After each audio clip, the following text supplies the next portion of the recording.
Heather, and welcome to Adventures in Gardening.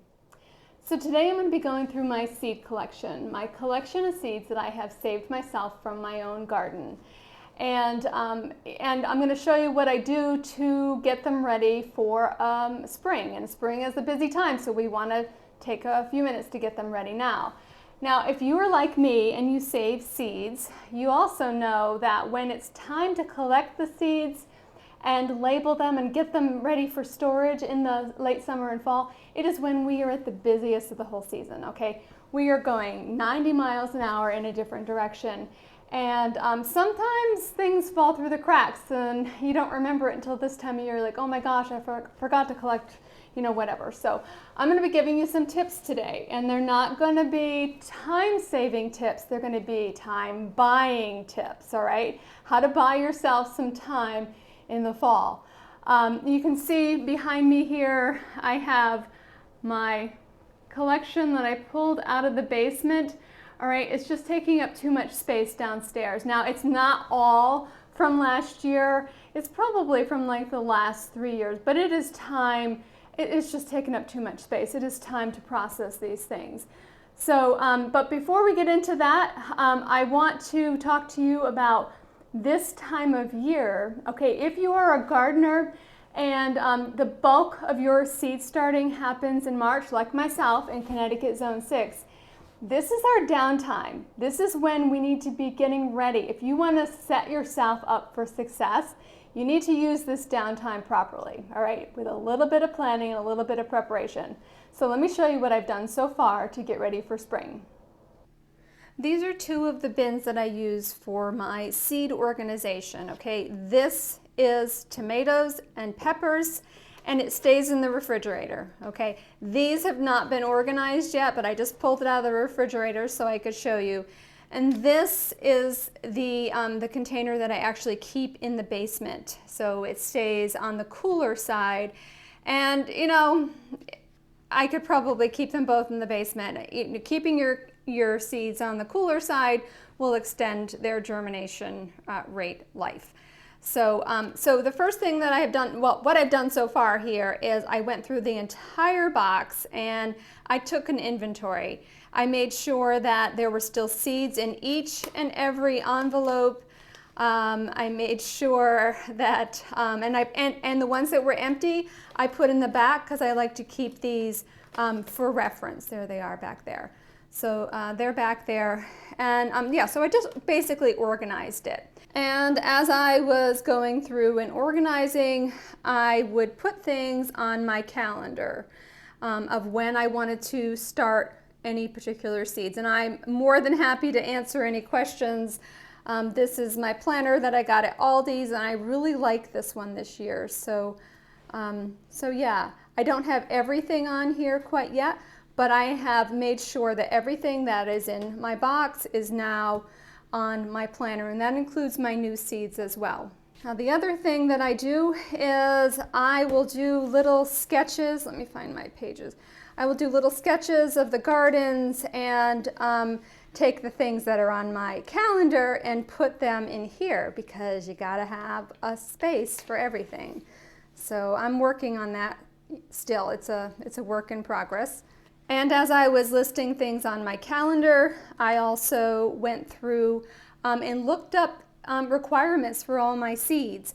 What seeds need light to germinate, what seeds need complete darkness to germinate, what need scarification, and which ones really need cold stratification, because that is a timing thing, all right? Because some seeds, and I just did a short on this, and you can look at my YouTube page, some seeds need to pretend it's winter, so they need cold and wet. So this is just a Ziploc bag with a paper towel or napkin in it, and then I put my seeds in, and then I put water in, and then I put it in the refrigerator. Milkweed needs 6 weeks, so I put the planting date on mine. Now I think I've got 4 other seeds that are in the refrigerator now, and I keep everything in that little refrigerator. All of my seeds, my pea seeds are in there. That's where I store the peas. Anyway, so this is where I'm at so far. So when it is the busy season, I have trays like this. I love these little tiny flats that I will put individual beans and peas in. These are jade beans right here. So they have just been, they were put in and flat. They were mostly dry. You can't put them on top of each other because they'll get all moldy. So I did this with beans and with peas in the season. Peppers, I would just put on a plate because they do get yucky before they dry, and I just label them like that. Sometimes I will take, if it's just a single stalk, like this stalk, and stick it in a vase or somewhere safe. And I do label these things. And this is not a great example of how I do wet seeds. Well, actually, I'm trying to tell you this is how I do wet seeds, but this is not a wet seed. I will use wax paper, flat, and then when I'm done and they're dry, I will fold it up and put it in a Ziploc bag until I can handle it another day. And the biggest way that I buy myself time is by using paper bags and putting the stalks. I'm putting stalks right in these paper bags. And I label them, and sometimes I just plant right out of these bags. I have for a few years now, and it's just time to start getting them all straightened out and organized. All right, so this job is going to take the better part of 3 days, no doubt, but I just want to do a couple with you today and show you some of the more interesting or odd looking seeds. I know myself, I find I am sometimes looking it up, what does such and such seed look like, because they're kind of weird. But I'm going to show you first technique. This is a red mustard. So this is a cookie sheet with a white piece of paper, and in between each seed, I'm going to completely clean it. All right, we want to make sure we're cleaning up and not having any seed. We don't want the seed mixed. And the goal is to get them in these little envelopes here. All right, so this is red mustard, and so I will let the stalks dry on the plant and then cut them and shove them in a bag. And that's how I do it. All right. So you can see some of the seeds are already dropping, but this is what I'm going to do.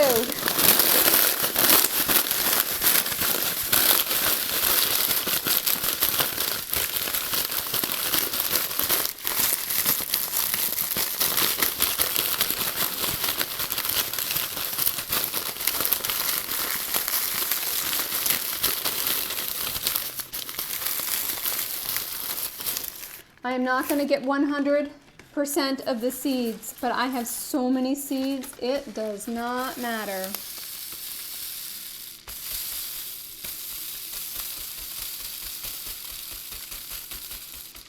And I am ending up with a lot of this too. And I'm sure everybody, there might be another technique out there, I'd love to hear about it.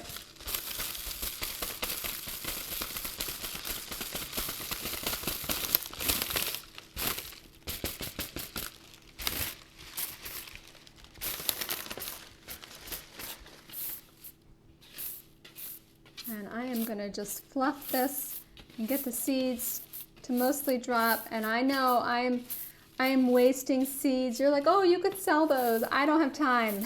I don't have time to sell them.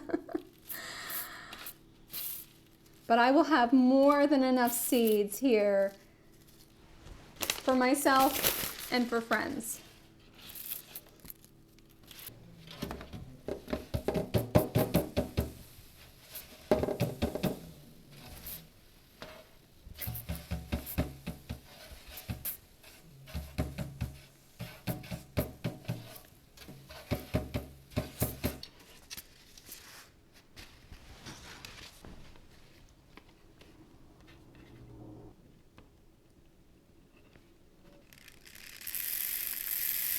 All right, so there's a little bit of debris in there, but that's okay. So that is one. Now I'm going to clean up. All right, now we're going to do amaranth. Love lies bleeding. So the big flower head was collected on these. So I think what I'm going to do with these. Yep, that's what I'm doing. There's a lot of debris that's going to happen with this one. So,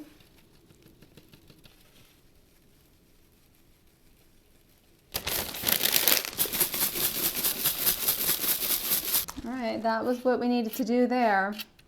So I'm just going to pull the big chunks out. You can see how tiny, see up here? They're kind of pink looking. You can feel them. Those are the seeds. Those are the tiny seeds. I'm going to try the same concept here to see if the seeds roll and the lighter stuff stays up top. Yep, okay, this is working. So the chaff is going to stay up this end.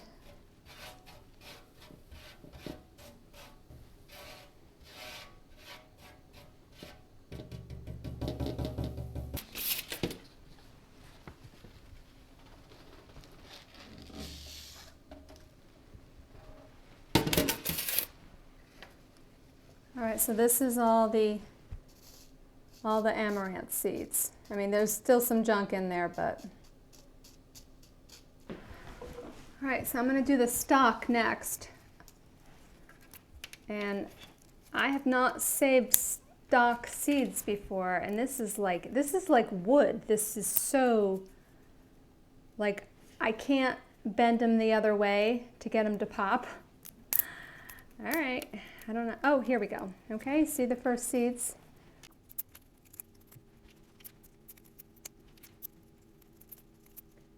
So this is very much like a kale seed pod.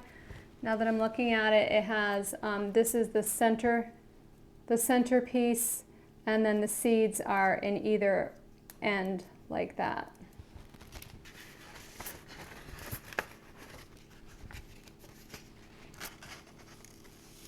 All right, next up is purple radish, and I have to say this is not my favorite task. So let's take a look at the pods first. All right, so this is the pod for the radish.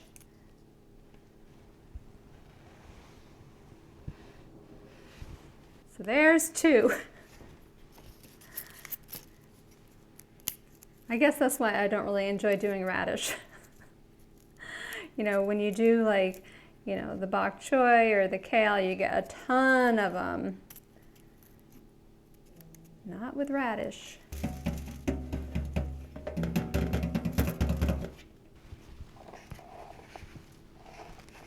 All right, now we're going to do some zinnias. These are Queen Lime Red zinnias, and they were my favorite last year. Woo! That's a lot. Okay. All right, so you can already see that some of the seeds are separated. Those are zinnia seeds.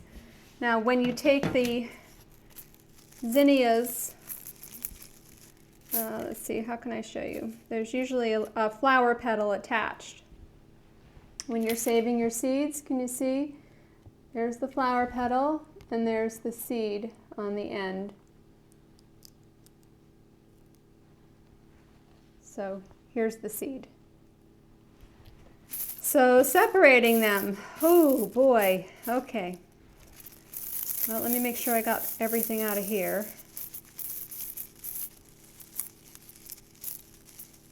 I don't know if that same principle is going to apply because it all feels really light here. Oh boy. Let's see.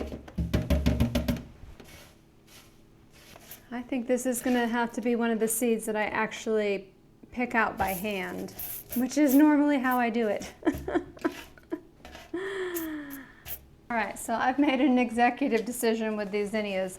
So what I'm going to do is I'm actually going to save what is left here, and when I plant my seeds, I will handle it then. And you can see in my hand, there's a lot of petals, and there's a lot of seeds here. So there's a lot of seeds in here.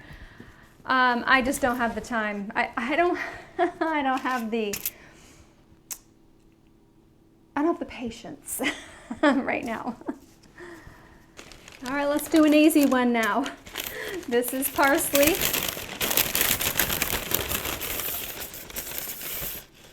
You can see it was saved just like this. I just threw them inside, and so these should just come right off. Yep, yay!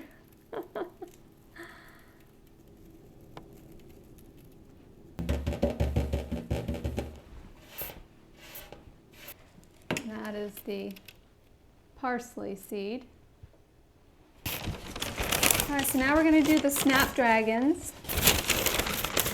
And these should be fairly easy.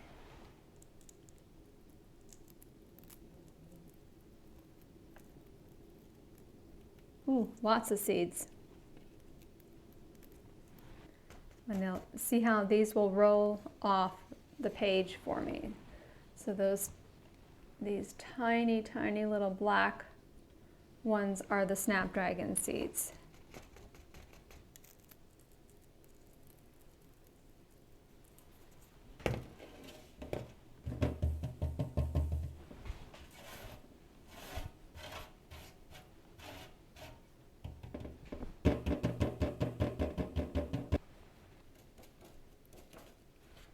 Basil can be a bit of a challenge. I save the entire flower stalk, and yeah, this is why I usually save the basil like this, because I have to squeeze each one of these flowers. Do you see the little black seeds popping out?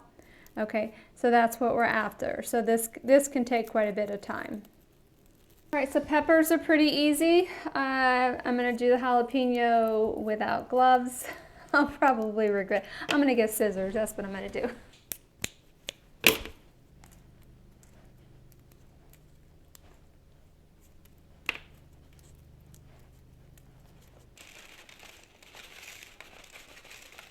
All right, so we're gonna do a few of the easy ones.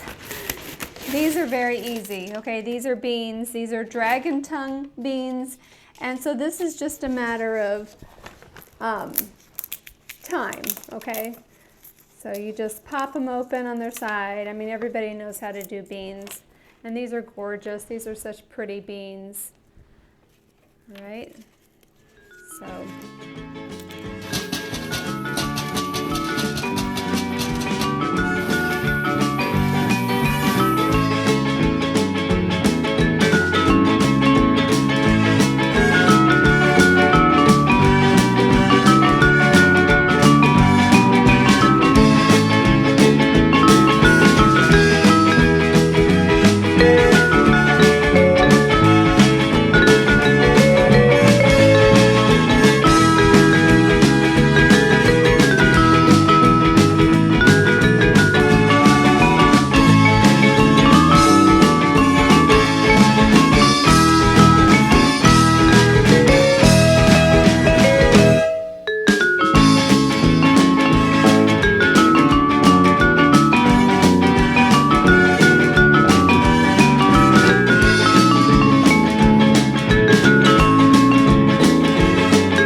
obviously this is going to take me the better part of a few days, okay? And after watching me wrestle with a few of these, you might even be asking yourself, is this worth it, Heather? And the answer is yes, it is worth it, because if you find something, if you grow something and you really love it, there's a chance that someday you might not be able to buy that seed or find it readily available, or to be able to afford it. You never know what circumstances you're going to be in. So even, that's why you didn't see me like saving all of those seeds, because I don't need all of those seeds. Some of those are going to last me years, even if I only saved half of them, okay? So it is totally worth it. And this is our downtime, people. Keep your fingers busy. Keep them busy in the whole gardening thing, and then seed saving is just part of it. So it gives you a greater respect for seed companies, although they're they're automated. I'm sure they're not sitting there, you know, popping open the basil. Okay, so leave me a comment below. Let me know if you're a seed saver. Do you go through this whole process too? I know it's, you shouldn't let it pile up like I do though, okay? Don't let it pile up. So thumbs up if you enjoyed spending time with me today, and subscribe so you don't miss out on the next adventure in gardening. See you soon.